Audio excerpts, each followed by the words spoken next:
के खिलाफ तमाम प्रचार हुआ, उसमें अम्बेडकरवादी भी हैं, संघ के अलावा बिल्कुल, अम्बेडकरवादी भी हैं। बिल्कुल, बिल्कुल। तो जबकि अम्बेडकर जी ने खुद कहा था कि भई जितना मैं उम्मीद करता था, जितना मैंने माँगा था अंग्रेज़ों से, उससे ज़्यादा पूना पैक्ट में गांधी जी ने हमें दिलाया, जो उस समय दलित थे।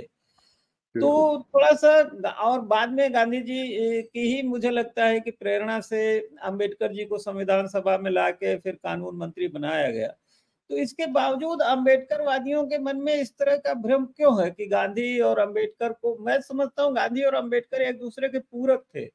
लेकिन वो इस तरह से एक-दूसरे के विरोधी क्यों? और खास करके जो काशीराम, मायावती की राजनीति रही है। देखिए, उनकी जो राजनीति है वो दलितों के शोषण की ही राजनीति है। उन्होंने दलितों के उद्धार की राजनीति कभी नहीं की है। एक तरीके से अपनी राजनीति को शक्तिशाली करने के लिए उन्होंने दलितों के साथ वही व्यवहार किया है जो सवर्णों ने दलितों के साथ किया है।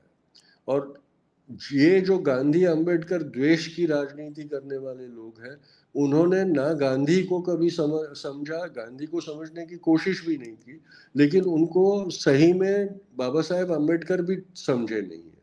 और इसीलिए उन्होंने जो मतभेद था उसको द्वेष में परिवर्तित करके वो राजनीति करने की कोशिश की है। तो ये जरूरी है समझना कि जो लोग अपने जो आदर्श मूर्ति है उसको ही नहीं समझ पाए हैं, तो वो दूसरों को क्या समझेंगे, ये है।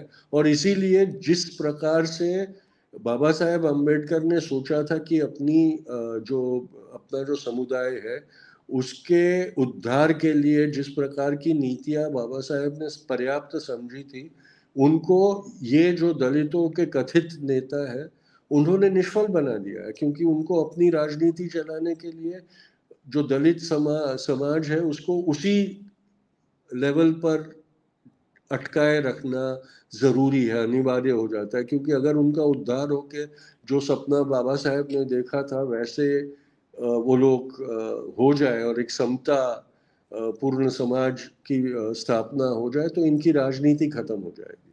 इसलिए ये हमने समझना बहुत जरूरी है कि जब राजनीति आ जाती है तो उसमें फिर सेवा का भाव नहीं रहता, उसमें स्वयं सेवा बन जाती है। तो जो ये कथित दलित नेता है वो दलितों में जो ब्राह्मण बन गए हैं वो है। और मेरे ख्याल से जहाँ तक दलित का उसकी बात है, तो सबसे पहले गांधी जी ने ही शुरू किया, जबकि अपने मेरे ख्याल से परिवार में और समाज में भी विरोध हुआ कि उन्होंने एक दलित परिवार की कन्या को गोद लिया, उसका रखा, उसका विवाह बिल्कुल, किया, बिल्कुल। मंदिरों में प्रवेश के लिए जो है वो संघर्ष किया, उनको समता के अधिकार की बात की।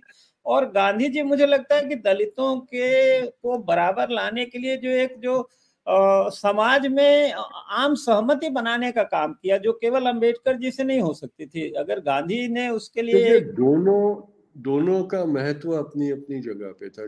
बाबा साहेब ने जिस तरीके से दलित उद्धार और जो छुआछूत की व्यवस्था का खंडन करने के लिए जो रास्ता इख्तियार किया, उसका भी महत्व उतना ही था जितना बापू ने किया था। उनके रास्ते अलग थे, उनका वो तरीका अलग था, लेकिन मकसद दोनों का एक था और पूरक था, एक दूसरे को पूरक था। उन्होंने कभी अपने कार्य प्रणाली से एक दूसरे को कमजोर करने की कोशिश कभी नहीं की थी। उन्होंने ये समझा था कि हाँ, वो भी वही कर रहा है जो मैं करना चाहता हूँ, और उसको उतना ही अधिकार है कि अपने तरीके से वो उसे करे। तो ये हमने समझना। ये जो द्वेष का प्रचार है वो केवल अपनी राजनीतिक ताकत को बरकरार रखने के लिए प्रयोग किया जाता है, उसमें कोई सातत्य नहीं है।